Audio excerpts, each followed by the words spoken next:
2010 Lvsr made by Oshkosh. It's 10-wheel drive, 8-wheel steer. It's powered by a Caterpillar engine, an Allison transmission. It's got lockers front and rear with hydraulic suspension.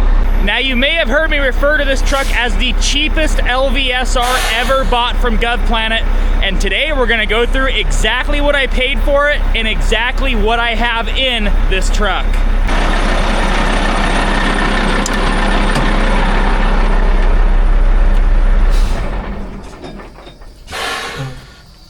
Well, at least now you can hear me.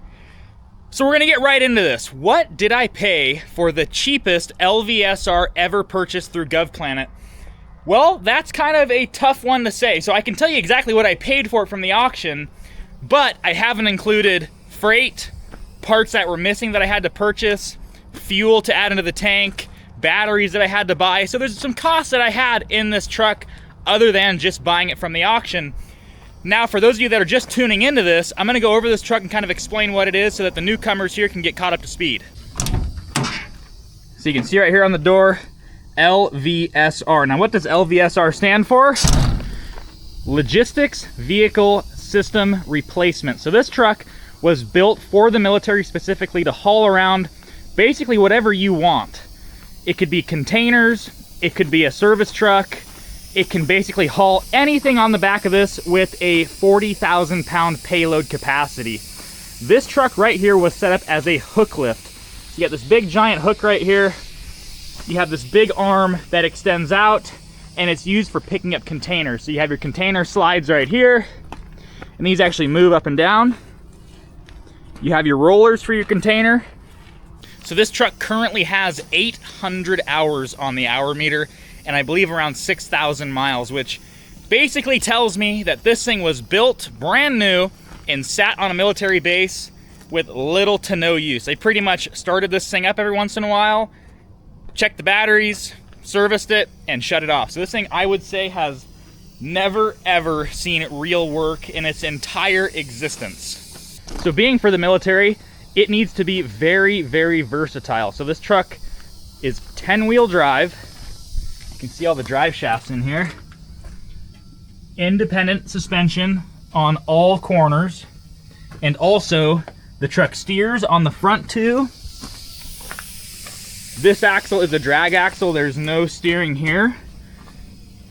It looks like you could add it if you really wanted to. They have a little link here, and it looks like these will work for all the other ends of the truck, but it's just solid mounted to the frame. These ones are hooked to a steering system here, and they're all linked together. So 10-wheel drive, 8-wheel steer, and there's lockers in this axle, and the two front axles. So this truck also has a very, very sophisticated suspension on it, which it actually has its own ECU that controls the suspension of this truck. Now, if we go here, you can see these are standard shocks on the front. And you move to the back of the truck, you have hydraulic shocks. So you have your hydraulic block right here, goes to these hydraulic shocks. This is mainly for what I believe is for heavy payloads. So if you have a big giant container on here and you have a whole bunch of weight, the ECU for the suspension will compensate for that and either adjust or raise or lower your preload. I'm calling that preload, it's probably wrong. But basically it raises or lowers the pressures inside of these shocks. So that way you can have your full suspension articulation on this truck. So up top here, again, these trucks are made to be very versatile. It has a winch, which I believe is for winch style containers. And you have your main hook lift here. These giant bars are for locking down the container. So you have your container locks on each side. But you could also use this truck with the winch system to winch up containers or other platforms. Here's the entire cooling package of the truck. So your radiators down here, you have transmission coolers, you also have hydraulic coolers, air conditioning. All of that system is basically right here in the rear of the truck. Now up here, so I can lift it up. It's powered by a C15 Caterpillar engine. This engine makes about 500 horsepower. Now, with only having 800 hours, this thing is just barely being broken in. Now, being from the military, it's got a generator, not an alternator. 24 volt system.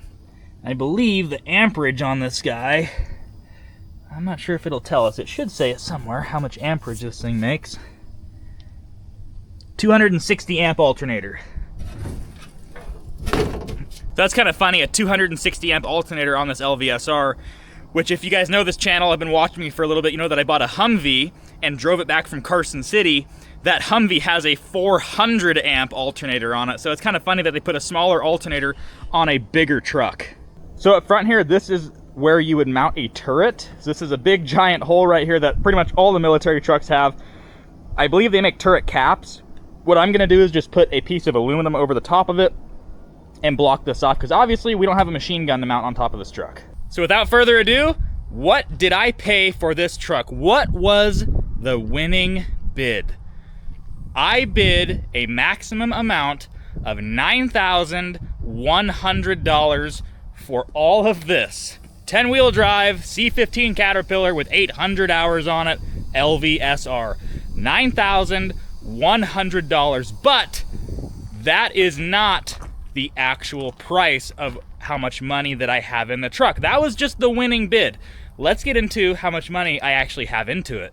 So the winning bid, $9,100, but we're not done yet because we have some auction fees to deal with. So, transaction fee, this is Gov-Planet's cut that they take from you as the buyer for them selling this for the government. Auction fee, $1,365. Next fee is a dealer documentation full title fee. So if you buy this from Gov-Planet, there was an option for a full title. It was optional. You didn't have to, but I think that having them dealing with the titling process for this truck is well worth the $200 that I paid, and that is on this invoice. Next one, SF97 fee. So the SF97 is basically a document from the government for a vehicle or a machine that says you are now the proud owner and we are signing this over to you. That is an SF97 in a nutshell.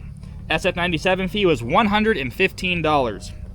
Going down the list, state sales tax 6% California. That tax comes out to $634.80. Next one, county sales tax 1.75% San Bernardino. That comes out to $185.15. Now all those taxes, since I live in the great state of Oregon, we don't have a sales tax here, so that was refunded to me because I showed a bill of lading that this truck was leaving the state of California and going to the state of Oregon with no sales tax, so I was able to skate on those fees. That brings us to a grand total amount of $11,399.95. $11,399.95. So, where does that leave us? That is basically just the purchase cost of what it took to buy this from the auction. That's not with freight, that's not with parts, that's with just placing your bid and being the winner at $9,100. Well, you're actually paying $11,399.95. So let's start moving on to some of the costs that I incurred just to get this truck here. So I know that most of you guys watched the video of me unloading this truck and you had a heyday in the comments with me, but this truck is huge. It is all of, I would say, 40 feet long, at least 8'6" wide, and the truck weighs 50,100 pounds. And with this truck being located in Yermo, California, it was one long haul to get it all the way to us in Prineville, Oregon. Now, what does that cost? Well, I made a great call to one of my really good friends over at K&M Transport.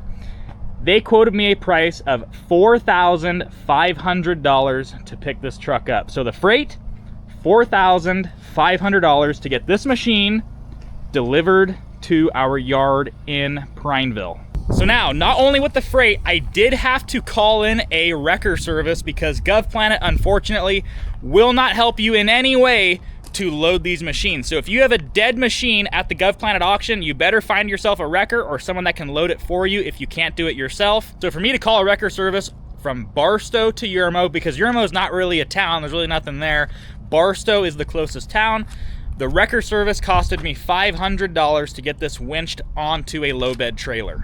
So I'm gonna count that as freight because it was basically helping them get it on the truck. So $5,000 is the true cost of us just to get this truck from Yermo, California to Prineville, Oregon. So when we got this truck, it did not run. There was no batteries in it. It didn't have any fuel in it. Now, can I count fuel? Well, I had some old off-road diesel that we saved from a couple machines that I put into this truck, so I'm not really gonna count the diesel fuel.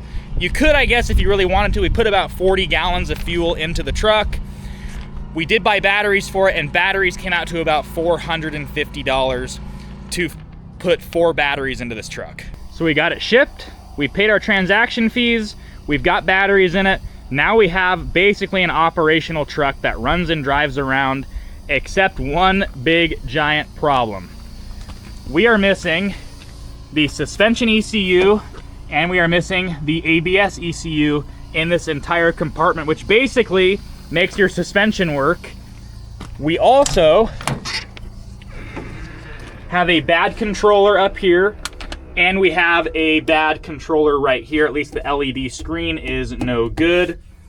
Our seats are heavily damaged. There's just no bottom cushions on them. These are ripped up, not reusable. So we do have some costs on some parts that I purchased separately for this truck to make it operate correctly. Now, for those of you that don't know, military parts can be quite hard to find. So in order to find these ECUs, I actually reached out to Hunter Goodrich on YouTube. That's actually on Instagram, I think. Reached out to him, sent him a message, because I knew he was parting out one of these trucks. And I said, hey, do you have these ECUs for sale, or can I buy them, or somehow get my hands on these things and see if this whole truck operates correctly? He reached back out to me, and I was able to purchase the ABS ECU and the suspension ECU for this truck. He had already sold them to another company, and I reached out to that company and bought the ECUs from them. I also purchased the seats. There was a dash piece missing for the heater system, and I also purchased a couple other items that were on a list, and I don't remember exactly what they were, but I had a big giant list filled out here, and I basically just put the pricing down so you guys can see it. So our parts cost so far is $3,000 for seats, ECUs, and this vent system up here that's missing. So that's supposed to have a cover on it, and it's all gone. So that $3,000 covers all of the missing electrical components and that basically cover that goes over that heater. So we still are not done buying parts yet. So upon further diagnostics, on a couple videos ago, you saw that our lockers don't work, our hook lift system does not work because it's all pilot operated, and the way it works is through this screen. So basically, to make the hook lift system work, you need to activate your main hydraulic system, you need to rev up the engine, and then you should have this turn on so you can operate the hook lift from inside the cab, or you can operate the hook lift from this remote that they give you. Handy dandy wireless remote system that comes with the truck. However, none of that works because our screen is no good. So I had to buy a screen, and the cost of the screen was $1,500. Are we done yet? I am not sure because I haven't plugged the screen in yet. I have not received it, but that's gonna be for another video for when we put this whole truck back together and hopefully all of the systems start talking to each other. Now, I also know that we do have a bad MDLM module here. So this is basically a data logger for codes, active events. I've tested our wires here on our CAN data link and they are good. So we know that we have a problem inside of our MDLM module, and I have not looked up the price yet for that. So I do have to order one of those modules, but hopefully that doesn't affect the operation of the truck because this is supposedly just a data logger for logging active event codes. So we're gonna take a nice stroll now back to the office, and we're gonna add all of these costs up and see the true price to have a completed Lvsr 10x10 bad mama jamma. So back in the office, let's add up the true cost of our Lvsr. So looking at the Gov-Planet invoice, $11,399.95, and you better get them their 95 cents or they are not giving you an Lvsr. that is the purchase price of the truck after my $9,100 original bid. Now we're going to move on to freight. So, truck obviously did not run. The cost to get a wrecker from Barstow to Yermo and have them winch it onto our low bed was $500. $500.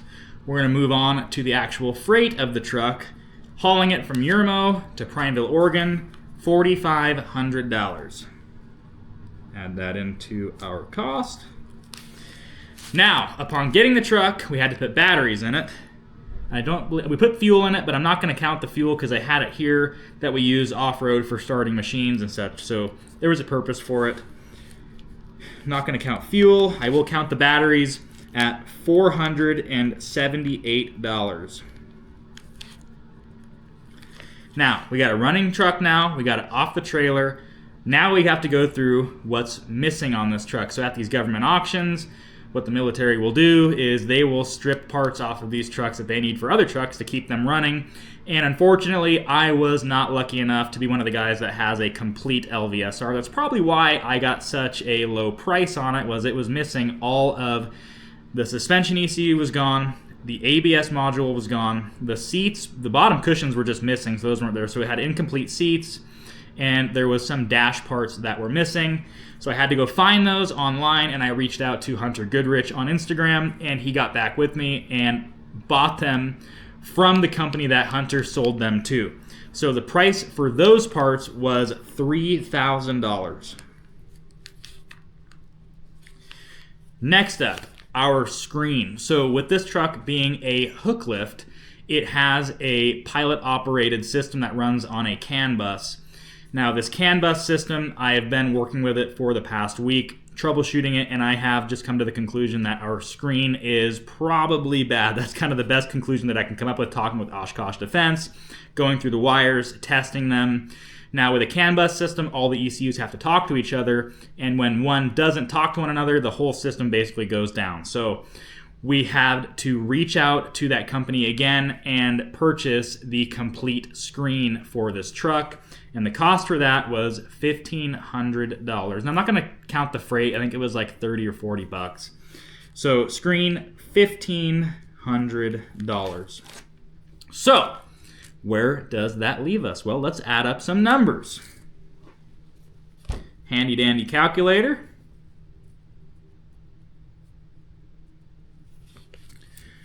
So original price of the truck, $11,399.95. And you better get them the 95 cents. They are not messing around.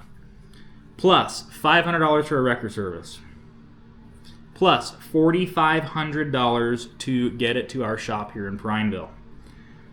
Plus $478 in batteries. 78. Plus $3,000 for the original parts list that I got for the truck. And then we have to add in our $1,500 screen that we unfortunately need to buy. So that equals out to $21,377.95. $377.95. So I know you guys have been wanting to know exactly what I paid for this thing, and I've been kind of holding off for a couple of reasons. Really, I just wanted to make sure that I have the actual totals of what this truck costs versus just saying, oh, I paid $9,000 for it. Oh, it was a great deal. Well, there's a lot of cost that goes into buying a truck like this, not just winning it from the auction.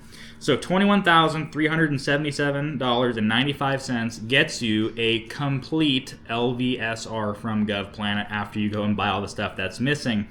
Now I'm going to leave that up to you guys. If you're still watching and you're still interested, let me know if I got a good deal. Let me know what you think, because it's going to take a special person to purchase this truck when I'm done with it. My whole goal is to get this truck in operational condition where everything works on it, it's a great vehicle, and then probably sell it on to someone else who's going to actually put this thing to work. We'll use it around the shop for a while, do some fun things with it, possibly haul it around, bring it to Nevada, do some stuff with it down there, but eventually this truck is going to move on to a new owner who's going to love it and put it to work. So I'm going to leave that with you guys, and you need to let me know if I got a good deal on this truck or if I overpaid.